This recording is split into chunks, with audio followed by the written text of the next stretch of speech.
Hi, I'm Daniel Chan from UNSW Sydney. Welcome to another adventure in pure mathematics. In this video, I want to talk about the very important notion of functoriality. So when you study categories, the notion of structure preserving maps in this case is the notion of a functor. And this allows us to go from one branch of mathematics that's encoded in one category to another branch of mathematics that's encoded in a different category. Okay, so let's look at the relevant definitions. Suppose we're given two categories, okay? So we're going to look firstly at the notion of what's called a covariant functor, f from the category C to the category D.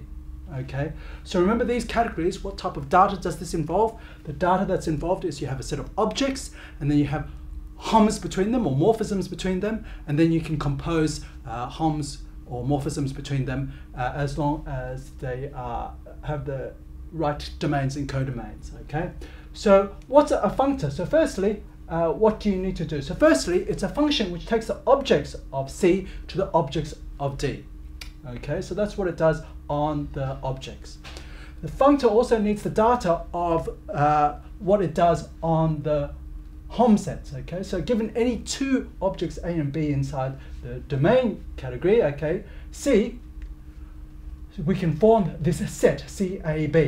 Okay, and what we want is a function from this set CAB to this set hom set D of FA to FB. So one way you can think of it is as follows. Okay, so here's your typical element inside this hom from A to B. Okay, it's F from A to B like that. Now remember, in part A, we defined f on the objects, okay, the function on the objects. So fa is an object inside D, and fb is an object inside D. Since you've got two objects in D, of course, you can talk about homs from here to here. And this ff, okay, f of this little f here is a hom from fa to fb. Okay, so we're mapping from this hom set inside C to this hom set, the corresponding hom set inside D. So that's all the data that's used to define a covariant functor. And of course, we wanted to preserve the structure, okay? So what's the structure? So remember, you have composition morphism, but also there's a requirement that there are identities for every object inside a category. Okay, so let's look at all A inside this C here, okay? Then you could talk about the identity on A. Now, FA is also an object inside D now, okay? So you can talk about the identity on FA. Okay, the identity on FA, of course, is a hom from FA to FA. The identity on A is a hom from A to A. So when you apply F to it, it will be a hom from FA to FA. And the first axiom that this data must satisfy to be a covariant functor is that these two must be the same. So an easy way to read this is that F of the identity equals the identity of F of the corresponding thing. So F sends identities to identities. So this is very similar to what you would want if you have a group homomorphism. It sends the identity to the identity. Okay. The other thing is that F should preserve composition, and that's given nicely by this formula here. F of G composed F is F of G composed F of F. Okay, so let's see how that works. Suppose you can compose the G and the F, so you've got F from A to B and G from B to C. Okay, then the composite G composed F, when you apply F to that, will go from FA to FC, FA over to FC. Okay, so what about this composite here, which is inside the domain category, inside D? Okay, so F of F goes from FA to FB, FA to FB, and FG goes from FB to FC, so you've got a composite there. Okay, so here the composite is inside C, and here the composite is inside D. Okay, and you want this to hold whenever you're given this composable pair of morphisms or homs inside C. And that's just the definition of a covariant functor. We've already seen an example of this. Remember, the motivating example when we proved the invariant base number theorem is the following. We started with a commutative ring R, and then we looked at an ideal I inside R.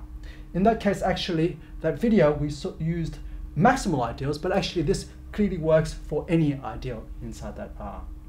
And what we had was that we had a functor from this category of R modules, left R modules, to the category of left R mod I modules. And the way it worked is as follows. Basically, on objects, if you have some module M here, R module M here, we can get this new R mod I module, okay, which is R mod I tensor over Rm.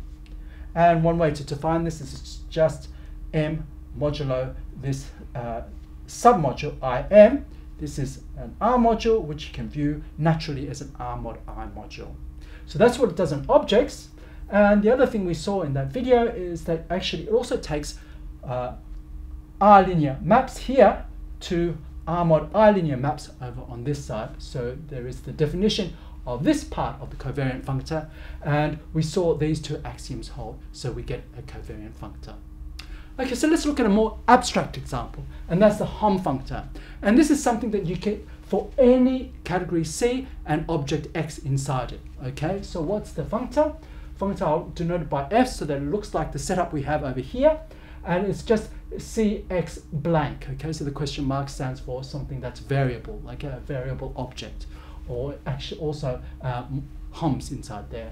Okay, so one way to think of it is this is the Homs coming out of X inside the category C. Okay, so this is going to be a functor from a covariant functor from the category C to the category of sets. And how does it work? Okay, so what do we need? We need to give the data of what does this functor do on objects and what does it do on Homs. So let's see what it does on objects first. So let's put in an object A of the domain, FA. How do I define that? Well, as suggested by this notation, I replace the question mark with A. So it's just a Hom set from X to A. Okay, so that's the set that we have here. Now we want to see what it does on Homs. Okay, so suppose you've got given some Hom set. Okay, so CAB, that's in the domain. Okay, we need to map to the corresponding Hom set in the codomain category, sets. Okay, so what's the corresponding codomain? Okay, so that's in sets here. So let's apply this on the objects first. So you've got CXA is your first set, and CXB is your second one. So you want to have basically functions from this Hom set to this Hom set. Okay, so how do we get that? Okay, so let's suppose we have some sort of function like this. Okay, and now we need to concoct a function from here to here. Okay, so what's that? So let's start with an input here, which is just some Hom from X to A, like H this here. And we need to get a Hom now from X to B. And what you're given is a Hom from A to B. So it's very easy to see how we can concoct from this data of this H and this F, a Hom from X to B. You just compose those two Homs inside C. Okay, so you can go from X to A first and then A to B. So you do H first and then F, so that's FH. So in other words, given this F from A to B, okay, what is this function here? You just post-compose with this F. You left compose with this F. That's all it is. Okay, and that gives you the data for a covariant functor. Okay, so let's see how the axioms are verified. Okay, so the first one is that F sends identities to identities, and that's very easy to see. So we'll just see what happens here. Okay, so remember, if A equals B, we can talk about the identity. That's the identity inside here.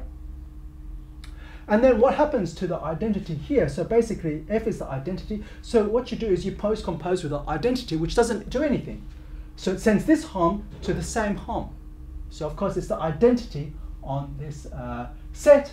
And of course, that's the identity in the category of sets as well, because composing by the identity morphism doesn't do anything, and by uniqueness of the identity, that must be the identity. Okay, so that's axiom 1 checked. So the next thing we need to do is just to check the fact that F preserves compositions. Okay, so let's do that. So basically, we want to show that F of GF equals FG composed FF.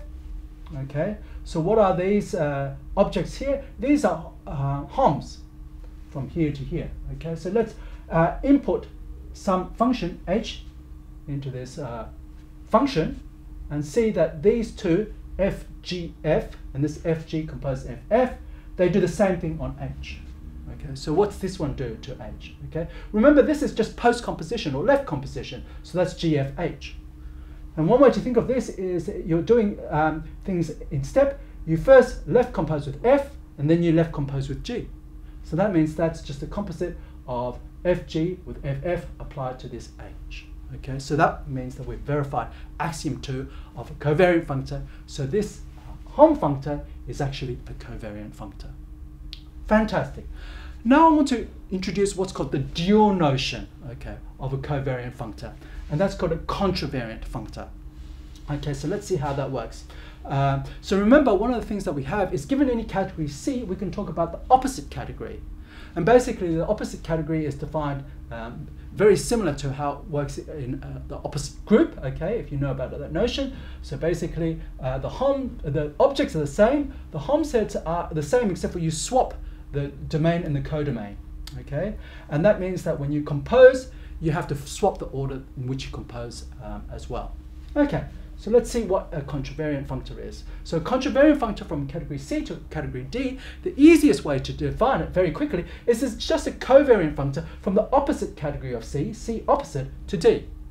Okay, and if you think about what that means, we can state precisely what is the data and what are the axioms. Okay, so the opposite category doesn't affect the objects, so still you just need a function from objects to objects. Okay, so this part stays the same. Okay, and then you have the identities. The identities are the same, so it should send identities to identities.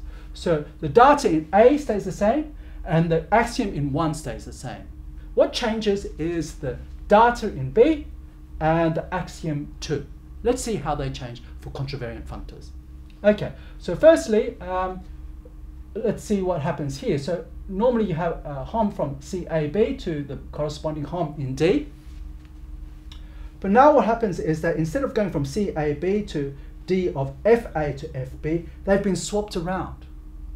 And one way to think of it is from this definition here, what is CAB in the opposite category is just CBA. Okay, so if you apply F to B and A in that order, this is what you get. Okay, so that's what happens now. In a contravariant functor, you have to flip these. Okay, so it's set functions from this Hom set to the corresponding Hom set, but you've reversed the order of these. You switch the order of these two.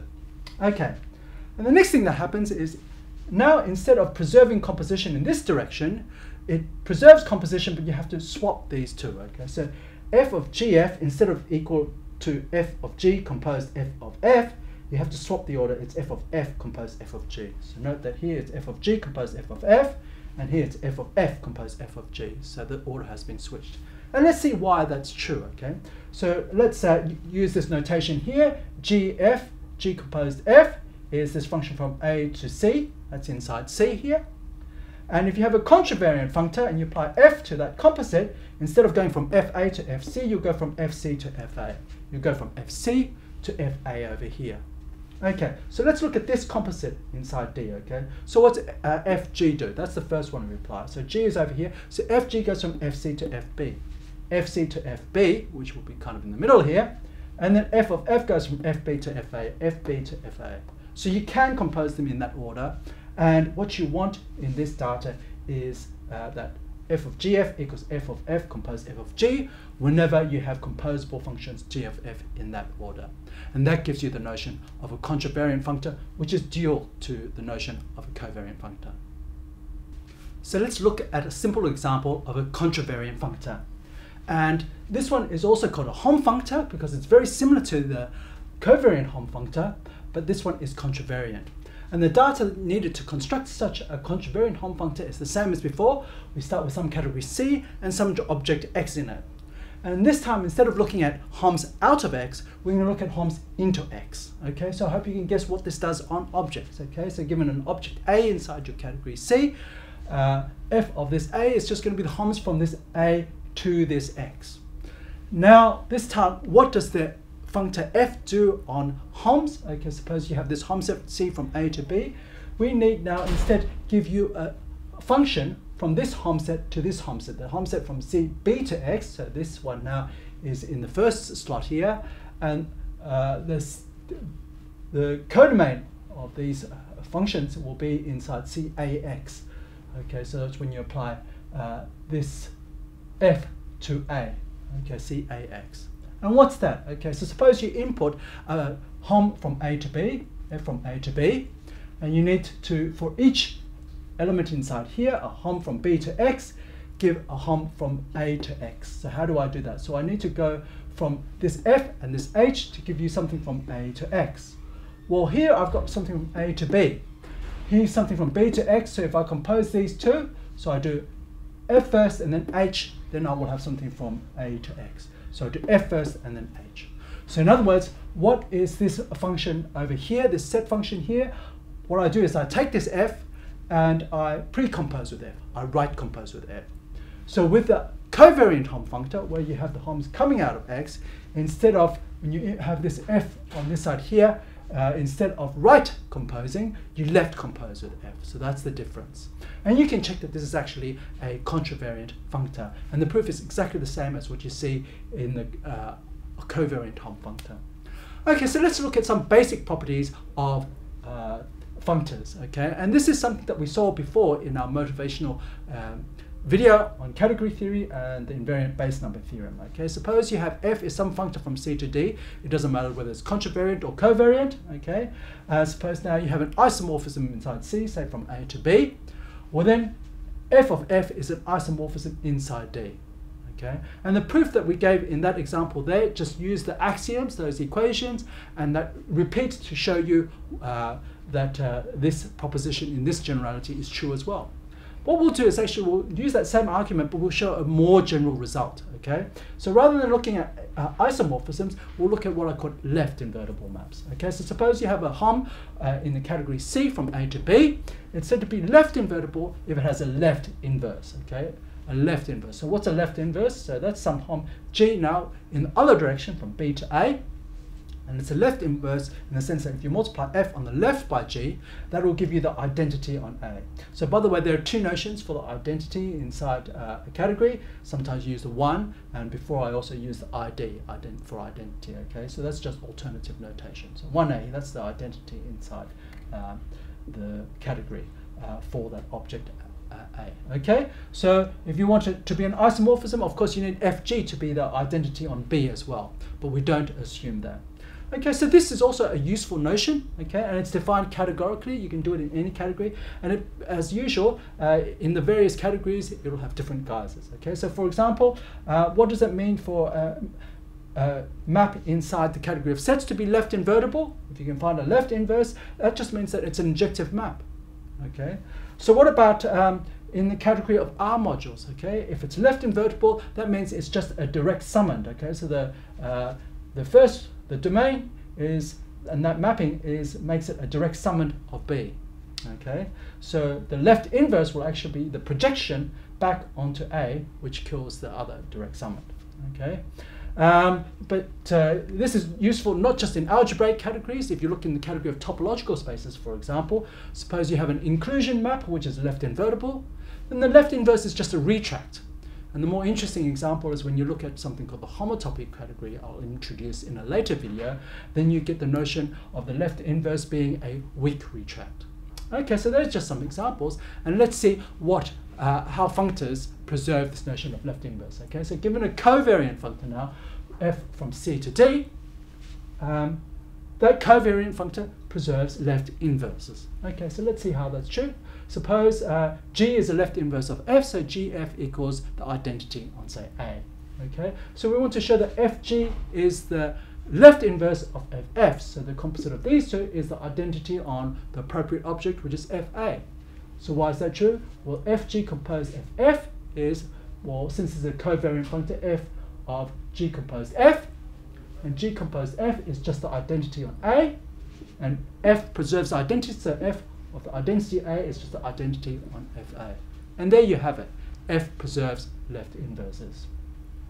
Let's see how this is useful in the example of the category of R modules. So here R will be Z. Okay, so Z modules are just abelian groups. Okay, and one fact that hopefully you know is that this Z, okay, it's a submodule of Q, so you've got a morphism from here to here, but it's not a direct summand. Okay, and why is that true? Why is it true that this is not a direct summand of that? Okay, so there are lots of proofs of this, but a very nice way to prove it actually is to use this result here, this proposition here. And in many ways, it doesn't matter what proof you use, the type of idea that's encoded in here is what's needed. Okay, so this actually gives you a very general way to try to approach this problem. Okay, so suppose you want to check, for example, something is not a left inverse. Okay, what you do is you apply a functor to it, which makes it obvious that it doesn't have a left inverse. So you apply a functor to it, and if that corresponding thing does not have a left inverse, then you know you're done. Okay, So what we're going to do is we're going to use this tensor functor that we introduced at the beginning of this lecture and was also in that video on the invariant base number theorem. Okay, so we're going to tensor over Z by this Z mod 2Z. Okay, so if this is a direct summand of Q, so this is a left invertible map, then you have a left invertible map from Fz to Fq, so Fz is a direct summand of Fq. Okay, so let's see what's going on here. So what are Fz and what are and Fq? What's Fz? So this tensor, remember what you do is you take this module and you also multiply it by, here the ideal is 2Z, you multiply it by the ideal 2Z, so and it's going to be the quotient of Z by 2Z times Z. So that's Z mod 2Z. Okay. So what about here? What do you do here? So basically, when you do this quotient, this tensor product, it's a quotient. F of Q is just Q mod, and then you multiply this Q by 2Z, or just by 2. So that's Q mod 2Q. Okay. Now, of course, every rational number inside here is twice some rational number. So basically, 2Q is all of Q. So this is just Q mod Q, which is just 0. And of course, it's very easy to see that Z mod 2Z, this is non-zero, this is 0, so this cannot be a direct summand of this. And so it doesn't matter what map you try to construct from Fz to Fq, this will not be left invertible. And hence this shows Z is not a direct summand of Q. Okay. Now if you want to unravel the proof a little bit, you can do that, and that will give you elementary ways of trying to prove this fact. But this gives you a systematic way of trying to show facts like this. Something is not a direct summand. You try to apply covariant functors to this and show that in that setting, it's easier to see that it is not a direct summand. And here it's very easy to see that it's not a direct summand. I hope you enjoyed this adventure in pure mathematics.